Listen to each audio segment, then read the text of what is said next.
I came to the floor today initially to talk about the power of children's advocacy centers.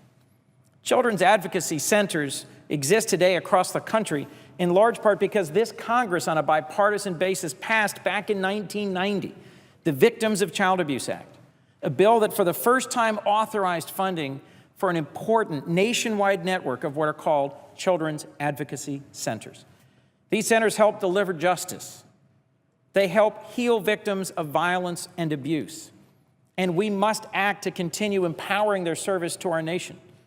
And today is a time when we could work together to reauthorize that initial landmark bill from 1990 and rededicate ourselves on a bipartisan basis to something that I think is one of our most sacred obligations: protecting our children, protecting the victims of child abuse, and delivering justice for them.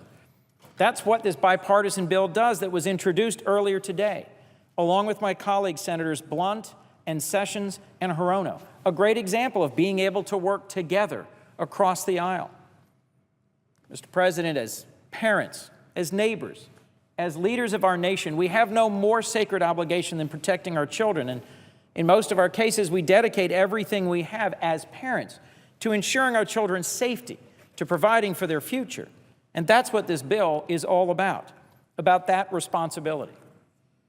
Tragically, too often, despite our best efforts, too many of our children fall victim to abuse. And we cannot guarantee their safety. But what we can do is ensure that when children in this country are harmed, that we can deliver justice without further harming them. Thankfully, children's advocacy centers, for which this bill reauthorizes funding, are critical and effective resources in our communities that help us perform this awesome and terrible responsibility. Through this bill, we can continue to prevent future tragedies and deliver justice in ways that are effective and less costly than communities can deliver alone. This bill helps prevent child abuse proactively. Just last year, its programs trained more than 500,000 Americans, mostly in school settings, in how to spot and prevent child sexual abuse. Second, in my view, most importantly, this bill delivers justice. Children's advocacy centers increase prosecutions of the monsters who perpetrate child abuse. One study showed a 94% conviction rate for center cases that carry forward to trial. And third, in many ways equally importantly, this bill helps to heal. Child victims of abuse who receive services at a child's advocacy center are 4 times more likely to receive the medical exams and the mental health treatment that they desperately need compared to children who are served by non-center supported communities. No parent would ever want to have to go to one of these places or have to bring their child to one of these places. But those parents who have, under these tragic circumstances, nearly 100% of them say that they would recommend seeking help to other parents. So how do these advocacy centers achieve all these different results of prevention, of justice, and of healing? Well, they're unique because they bring together under one roof everybody who needs to be present to help deal with the tragedy of child abuse: law enforcement, prosecutors, mental health and child service professionals, all focused on what is in the best interest of the child. Through a trained forensic interviewer, they interview the child to find out exactly what happened. They ask difficult and detailed questions, and they structure the conversation in a trained and non-leading way so that the testimony can be used later in court, preventing what otherwise is re-traumatization, making it possible for child victims to testify in a way that will lead to justice, but without forcing those children to take the stand and to repeat over and over what they testified to once at a center.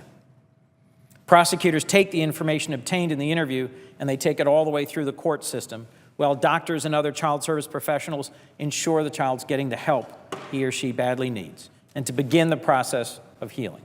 One place, one interview, all the resources a victim would need to move forward to secure justice and to heal. In my home state of Delaware, we have 3 children's advocacy centers, 1 in each of our counties. And in the last year, I visited the centers in Wilmington and in Dover and saw firsthand the extraordinary work that the professionals there do. These are places haunted by the tragedies that are described and recorded there, but the staff are welcoming, nurturing professionals, and the law enforcement and mental health and child service professionals who are there are deeply dedicated to making sure that they achieve justice and they promote healing. It was striking on my tours, my visits, to see how strategically and thoughtfully each of these centers has been put together, how they had worked through every possible detail to enable obtaining the testimony needed to secure justice while enabling healing of child victims. This is critical in order to avoid re-traumatization, a threat that is real for victims and for their long-term healing process. The centers in Wilmington, in Dover, and Georgetown, in my home state, show over and over again how these centers create the sort of nurturing but effective space to ensure that we both meet the needs of victims and secure justice.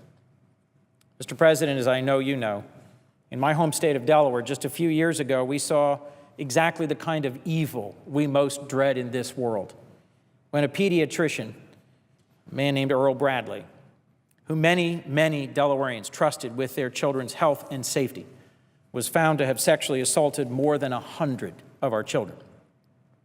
Delaware is a state of neighbors, and his horrific crimes against our children, our families, and our communities affected all of us. And our Attorney General, Beau Biden, and his team effectively led the investigation and prosecution of this monster. Thankfully, children's advocacy centers were able to play a key role in ensuring that the interviews and the assistance provided to the victims and their families were effective, and that ultimately justice was rendered. As Randy Williams, the executive director of Delaware's Children's Advocacy Center in Dover, wrote to me, quote, "Our multidisciplinary team worked tirelessly and seamlessly in providing forensic interviews, assessments, medical evaluations, and mental health services for every child referred to our centers." Randy went on to say, "I feel confident that our team's outstanding collaborative response was a direct result of the financial and technical assistance and training resources made possible over many years through the federal Victims of Child Abuse Act." In the end, Dr. Bradley was convicted on multiple counts. Over 100 victims were involved, and he is now serving 14 life sentences, plus 164 years in prison. Mr. President, as a nation, in my view, we have no greater responsibility than to keep our children safe. As a father, there is nothing that keeps me up at night more than concerns about the safety and security and health of my own children. We must do everything we can to prevent sexual abuse of those most vulnerable and those most precious members of our society, our children. And when that tragedy strikes, we need to be prepared with the best services we have to foster healing and deliver justice. This specific bill is about upholding our responsibility to our children, to our families, and to this nation's future. It is at the very core of why we serve and of what we believe. I am grateful that this is a bipartisan bill, that this is a bill that can demonstrate the best of what this Senate, this Congress, and this country is capable of. It represents the best of our federal commitment to targeted, effective, and essential assistance to state and local law enforcement, to our communities, and to our children. Mr. President, I urge my colleagues to join with us, because in the end, no child should fall prey to physical or sexual abuse. No mother or father should have the haunting experience of finding that an adult they trusted took advantage of that trust and horribly hurt their child. And no country should tolerate these crimes when there are things we can do now, today, on a bipartisan basis to protect and to heal our children and to ensure that justice is secured.